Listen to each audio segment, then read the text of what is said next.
Hi and welcome back. In this video we're going to begin to learn the basics of what HTML is and how to use it.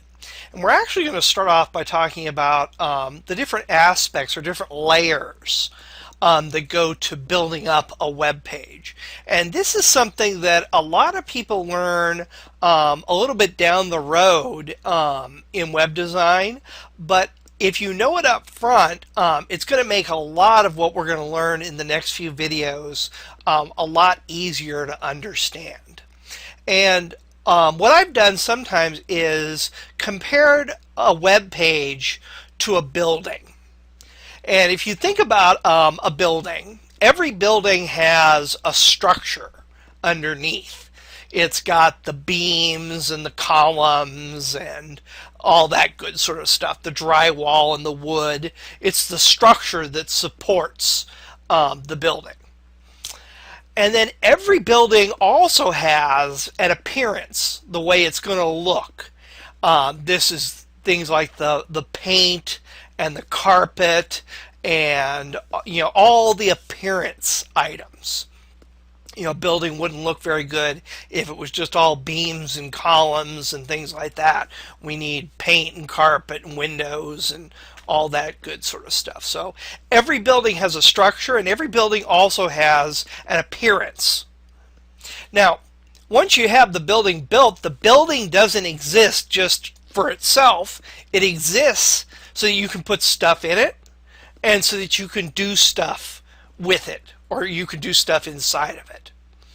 And it's the same thing is true for a web page. With a building, the content might be desks and chairs, bookshelves, sofas, things like that. So you have content that you put into the building. And hopefully the content matches the appearance somewhat. And then finally, again, just building a building and filling it up with desks and chairs and bookshelves, again, really wouldn't serve a purpose. Something's going to go on. Something's going to happen in that building. Actions are going to take place. And the same thing is true on many web pages.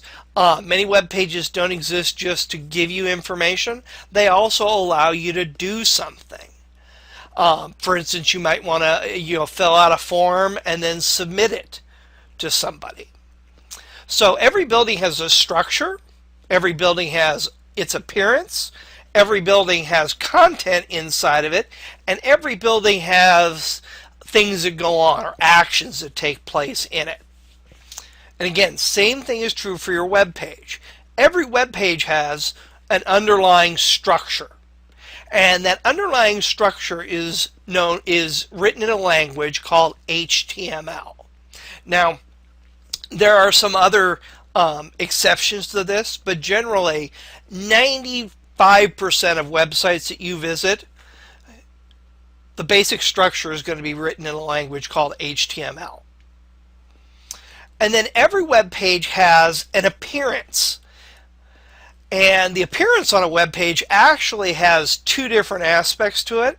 It has the way things are positioned, and it also has the way things appear or the way things look. So for instance, you may have a menu that's over to the left, a navigation menu. Well, we would use CSS to position that over to the left. Or you may want to use a particular font. Or a particular font color. Those are all aspects of the way the web page is going to appear. And we write that type of code in a language called CSS. And again, don't worry about that we're talking about computer languages now. HTML and CSS are very simple to learn how to write. And you'll have to trust me on that for right now, but a lot of HTML and CSS is just plain English. For example, if you want to change the color of some text, the CSS word for that is color. If you want to create a division on a page, well, the HTML word for that is div, or div, short for division. So the language is very, very similar to reading English. And then every website is also going to have content. And that's going to be the text, the images, the things people go to read or find on your web page.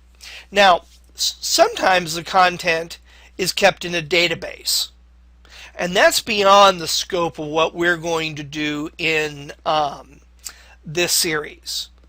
But oftentimes the content, the text and the image, is stored inside of the structure, inside of your HTML. And that's going to be the way we work in this class. And then finally we have actions, the things your website does. And normally actions are written in a language called JavaScript or PHP. And again, we're not going to learn how to write JavaScript or how to write PHP in this class, but later on in our projects, we are going to learn how to use some pre-existing JavaScript and PHP to make our web pages do things. So 4 different aspects to each web page: the structure, the presentation, the content, and the action. And again, for this class, we're not really going to worry about actions right now. The important point that I want you to take away from this is that you should separate these 4 different facets of a web page in your mind, so you can focus on the structure and on the presentation and then on your content. And this also brings up the topic of what process you're actually going to go through when you're creating a website. And the web design process is fairly simple, fairly straightforward. And we're going to talk about that more when we work with our projects.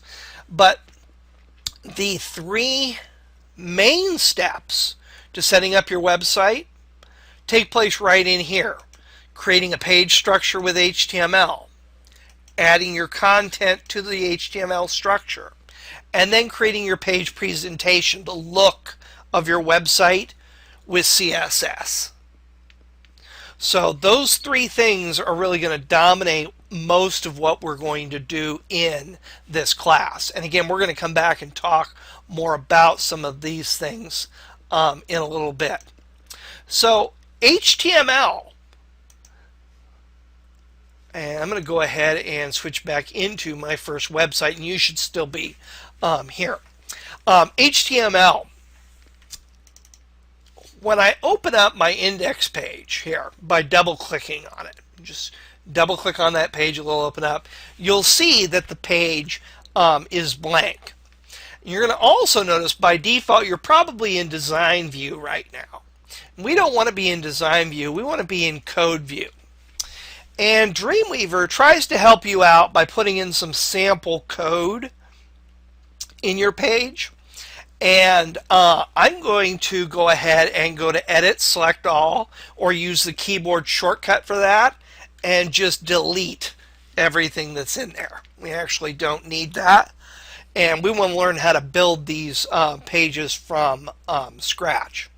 Now, when you're working with HTML, there are 2 kinds of what are called tags or commands inside of HTML. There are structural tags and there are semantic tags. Just hold that in your mind for right now. Now, what is a tag? A tag is simply a code that tells a web browser what something is. For example, I'm going to go ahead and look at this in design view, and you can see there's nothing on this page right now. But I'm going to go ahead and type hello world here.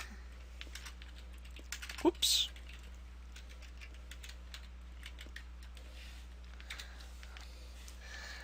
So I've gone ahead and typed some text there. When I go into code view, you're going to see that that has been placed also in the code view. But you're going to notice there's nothing around that right now. But let me go ahead and go back into design view, and I'm going to hit return here, and I'm just going to type another welcome message. Well, now it's kind of obvious that there's two different paragraphs of text here. Hello world and another welcome message. When I go into code view, you're going to see that Dreamweaver actually helped me out here. It put these items right here in for me. And you'll see I have an opening bracket, the letter P, and a closing bracket. This is called a P tag, or a paragraph tag. And you're going to find that as we go through HTML, again, much of this is going to relate to simple English words. So this indicates to a browser when we open up this page that hello world is a paragraph. And then after that we have this item here, which again is an